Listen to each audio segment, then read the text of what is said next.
Assalamu alaikum, dear students. In the last class, we had started our second lesson, the fun they had, in which we had seen the first part, and now we are going to continue the second part of the lesson, the fun they had.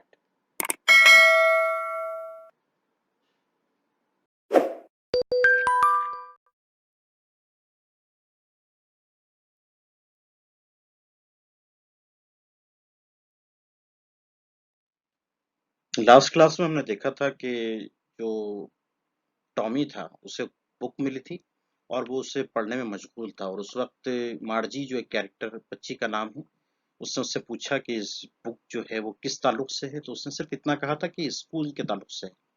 Now see the next para. Margie was scornful school, यानी Margie ने थोड़ा scornful, यहाँ पे हम हकारत से हम बोल सकते हैं, हकारत से कहा school. What is there to write about school, I hate school, यानी इसमें स्कूल के बारे में लिखने के लिए क्या है। आई हेट स्कूल, मैं स्कूल से नफरत करती हूँ। यहाँ पे किस स्कूल की बात हो रही है, जो उनके जहन में एक स्कूल के ताल्लुक से कॉन्सेप्ट था कि एक रूम है जिसमें एक मशीन रखी है और या तो फिर कोई मैकेनिकल टीचर है या कंप्यूटर है और वो कमरा उनकी स्कूल है और उससे वो नफरत करती थी। मार्जी ऑलवेज हेटेड स्कूल, मार्जी हमेशा से स्कूल से नफरत करती रही। But now she hated it more than ever, लेकिन अब वो और भी ज्यादा, यानी इससे पहले कभी इतनी ज्यादा नहीं थी नफरत करती थी जितनी कि अब करने लगी थी। The mechanical teacher had been giving her test after test in geography. क्यों? क्योंकि उसका जो मैकेनिकल टीचर था वो क्या कर रहा था, उसे टेस्ट के बाद टेस्ट देता जा रहा था ज्योग्राफी में। And she had been doing worse and worse, और वो और खराब से खराब उसका जो परफॉर्मेंस था वो होता जा रहा था। Until her mother had shaken her head sorrowfully, उसकी मदर ने क्या किया, उसका जो सर था उसको हिलाया सॉरोफुली, अफसोस के साथ, and sent for the county inspector, और काउंटी इंस्पेक्टर के पास भेजा। यहाँ पे काउंटी इंस्पेक्टर यानी जो उनके मैकेनिकल मशीन जो टीचर्स होते उनको रिपेयर करने के लिए जो मैकेनिक्स होते वो कहलाते county inspector. He was a round little man, अब उसका जो हुलिया था वो बताया जा रहा है कि वो एक छोटा सा लिटिल मैन था with a red face and a whole box of tools, जिसके पास में tools with dials and wires, यानी उसके पास एक बॉक्स था टूल्स का जिसमें वायर्स और डायल्स थे, जैसे हम देख जानते हैं कि इलेक्ट्रिशियन या मैकेनिक्स जो होते हैं उनके पास में किस तरह के बॉक्सेस या जो भी उनका एक बैग होता है उसमें होता है। ही स्माइल्ड एट मार्जी, यानी उसने मार्जी को देखते हुए मुस्कुराया and gave her an apple, और उसे एक एप्पल दिया।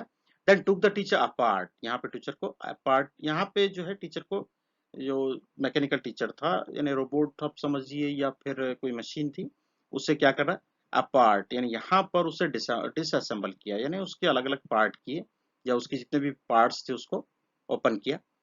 मार्जी had hoped he would not know how to put it together again, और मार्जी उम्मीद कर रही थी कि ये ना जान पाए कि इसको अब दोबारा से कैसे ज्वाइन करना। जैसे हम जानते हैं कोई मैकेनिक अगर घर पे आए उसको कोई मशीन रिपेयर करना हो तो उसको पूरा ओपन करता है वो, तो वैसे ही उसने भी किया और बच्ची ये एक्सपेक्ट कर रही थी, होप कर रही थी कि वो इसको दोबारा से असेंबल ना कर पाए।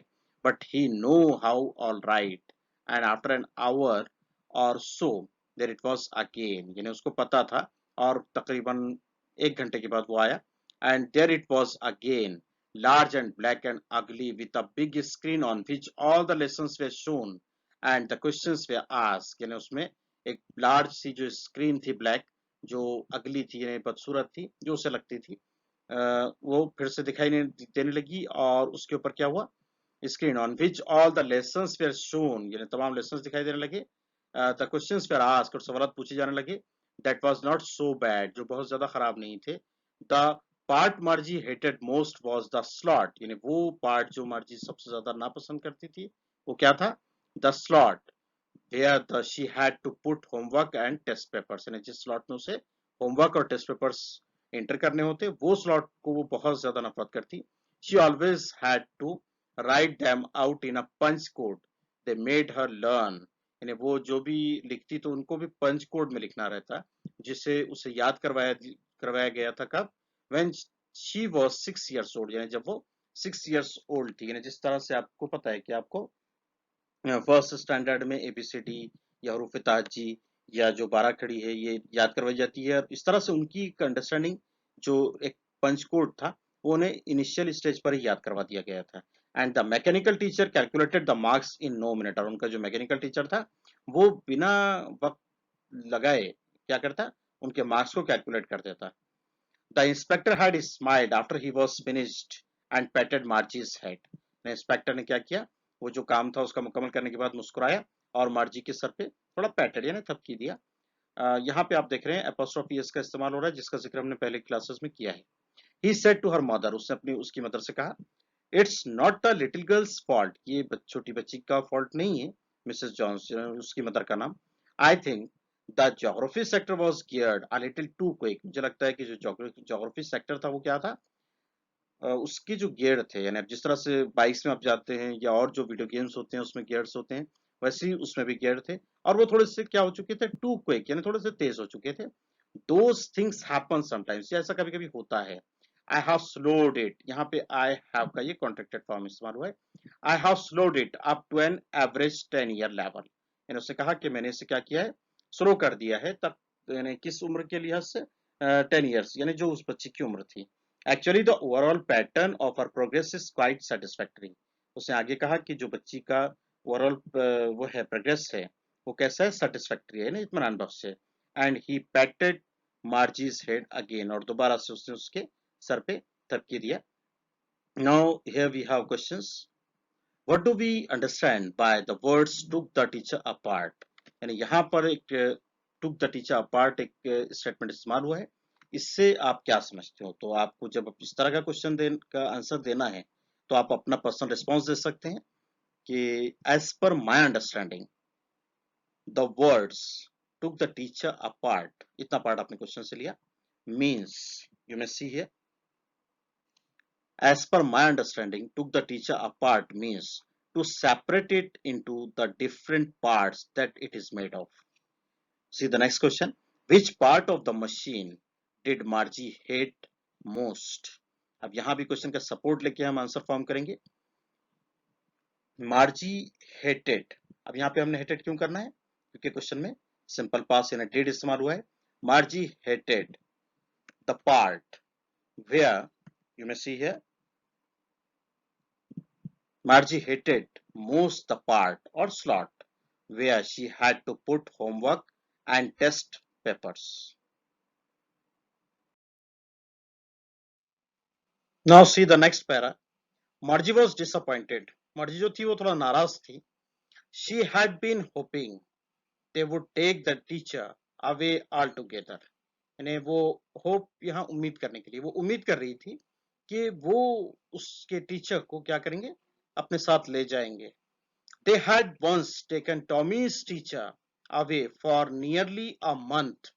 क्यों? क्योंकि उसके पास एक तजुर्बा था अपना कि एक मर्तबा टॉमी के टीचर को उन्होंने 1 महीने के लिए लेकर गए थे तकरीबन, because the history sector had blanked out completely, क्योंकि उसका जो हिस्ट्री सेक्टर था वो पूरी तरीके से ब्लैंक हो चुका था। So she said to Tommy, इसलिए उसने टॉमी से कहा, why would anyone write about school, यानी उसने एक स्टेटमेंट कहा था ना कि why would anyone write about school, तो इसीलिए उसके पास एक ऐसा तजुर्बा था स्कूल से मुतालिक, इसलिए उसने कहा था कि क्यों भला कोई स्कूल के मुतालिक लिखेगा। Tommy looked at her, Tommy ने उसकी जानिब देखा, विद वेरी सुपेरियर आईज, यानी बहुत फखरिया आंखों के साथ, because it is not our kind of school, stupid, यानी उसने उससे कहा कि ये हमारी तरह की स्कूल नहीं है। This is the old kind of school, ये एक पुराना किस्म की स्कूल है। That they had hundreds and hundreds of years ago, यानी वो कब हुआ करती थी, hundreds and hundreds years ago, यानी कई सौ सालों पहले हुआ करती थी। ही एडेड लॉफ्टिली, लॉफ्टिली यहाँ पे हम थोड़ा सुपेरियर अंदाज में, थोड़ा फखरी अंदाज में उसने कहा, pronouncing the word carefully centuries ago, इस वर्ड को थोड़ा उसने केयरफुली प्रोनाउंस किया कि सदियों पहले। Margie was hurt. Well, I don't know what kind of school they had all that time ago. यानी इसको मार्जी को थोड़ा तकलीफ पहुंची हुई थी। उसने कहा आई डोंट नो, मुझे कोई कुछ पता नहीं, what kind of school they had all that time ago, यानी किस तरह की उस वक्त स्कूल रहा करती थी। She read the book over his shoulder, here also we have to read, we have to read it read. She read the book over his shoulder for a while, यानी उसने थोड़े वक्त के लिए उसके शोल्डर पे बुक को read किया. Then said anyway they had a teacher, फिर उसने कहा कि उनको एक टीचर भी हुआ करता था. Surely they had a teacher, but it was not a regular teacher, it was a man. यानी यकीनी तौर पर उन्हें टीचर हुआ करता था, लेकिन क्या कहा उसने? But it was not a regular teacher, it was a man. यानी उन बच्चों के पास में रेगुलर टीचर से मुराद कॉन्सेप्ट क्या था? कि कोई एक रोबोट या कोई ऐसा मैकेनिकल टीचर जो उन्हें रेगुलरली टीच किया करता था. अब उसने आगे कहा इट वॉज अ मैन, वो एक मैन था. A man, how could a man be a teacher? उस बच्ची ने कहा अ मैन, यानी यहाँ पे क्वेश्चन किया, और फिर उसने कहा how could a man be a teacher, एक इंसान कैसे टीचर हो सकता है? Well he just told the boys and girls things and give them homework and asked them questions. यानी फिर उसने कहा कि वो क्या करता, लड़कों और लड़कियों को क्या करता, चीजों को समझाता और उनसे सवालात करता और उनसे जो भी मतलब होमवर्क वगैरह जो काम रहते हैं वो भी करवाता. A man is not smart enough, बच्ची ने कहा कि जो इंसान होता है वो इतना स्मार्ट नहीं होता. अब यहाँ पे स्मार्ट से कॉन्सेप्ट से क्या मुराद हम लेंगे? स्मार्ट वर्ड जो है उससे मुराद हम ये लेते हैं कि जो मुख्तलिफ कामों को एक ही वक्त में परफेक्शन से करना, दैट इज स्मार्टनेस. हम जो जाहिरी जो हमारा फिजिकल अपीयरेंस है वो स्मार्टनेस नहीं है. तो उसने कहा a man is not smart enough, कि एक इंसान इतना स्मार्ट नहीं होता है. Sure, he is. My father knows as much as my teacher. यहाँ पे उस बच्चे ने कहा कि sure he is, के टीचर होते हैं स्मार्ट. क्यों? My father knows as much as my teacher. कि मेरे फादर क्या क्या जानते हैं? उतना जानते हैं जितना के टीचर. अब यहाँ पे जो उन्होंने इस्तेमाल किया है ये कौन से टीचर से मुतालिक है? जो मैकेनिकल टीचर या जो रोबोट या कंप्यूटर, क्योंकि उसके फादर जो उसका तजुर्बा रहा होगा कि उसके फादर उसे कुछ गाइड करते होंगे, इंस्ट्रक्शंस डाल के देते होंगे उस मशीन में, मैकेनिकल टीचर में, और उस बच्चे के जहन में ये मतलब बात रही कि वो जो है उसके फादर जो है वो उसके टीचर से ज्यादा जानते हैं. Now students, here we have got language aspect, that is a very important aspect, that is known as direct indirect narration, in which we have two types of sentences, direct sentences and indirect sentences. Direct sentences जो होते हैं हमारे, उसकी हमारे पास में हमने एक example यहाँ पे हाईलाइट की है. So she said to Tommy why would anyone write about school. ये सेंटेंस हम डायरेक्ट सेंटेंस कहते हैं. क्यों हम इसे डायरेक्ट कहते हैं? क्योंकि इसमें हम देख रहे हैं कि इन्वर्टेड कॉमास है, और हमने आपको पंक्चुएशन के ताल्लुक से पहले टॉपिक में भी समझाया था कि पंक्चुएशन मार्क्स हम कब इस्तेमाल करते हैं, जब हमने क्या करना होता है, जब किसी की कही हुई बात को एज इट इज हमने प्रेजेंट करना है, दैट इज उसके लिए हम पंक्चुएशन मार्क्स इस्तेमाल करते हैं, स्पेशली इन्वर्टेड कॉमास. और यहाँ ये जो सेंटेंस है ये डायरेक्ट है. क्यों? क्योंकि किसी का कहा हुआ है सेंटेंस और उसको एज इट इज प्रेजेंट किया गया है, सो इट इज डायरेक्ट. और यहाँ पर अभी हमने क्लियर क्या करना है कि डायरेक्ट सेंटेंस जो होते हैं उसके दो पार्ट होते हैं. एक कहलाता है रिपोर्टिंग वर्ब और एक कहलाता है रिपोर्टेड स्पीच.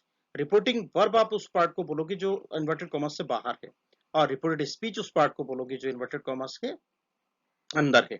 और इसके ट्रांसफॉर्मेशन के वक्त हमको इन दोनों चीजों के क्लियरेंस जरूरी होता है. इसलिए अभी हमने यहाँ पे सिर्फ बेसिक आइडेंटिटीज क्लियर की है कि डायरेक्ट सेंटेंस हम किसे कहते हैं और उसके दो पार्ट कौन से हैं.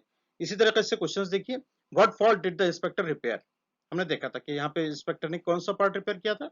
The inspector repaired the geography sector. हमने जो अभी मार्जी की तरफ से जो देखा था. इसी तरीके से what is Margie like as a student, bright, average और बिलो एवरेज. तो हम बोल सकते हैं Margie is like a bright average student. इसी तरीके से do you think the school described in the book existed centuries ago. तो आप कह सकते हैं yes, I think the school described in the book existed centuries ago. Now students, the remaining part of the lesson will be presented in the next class.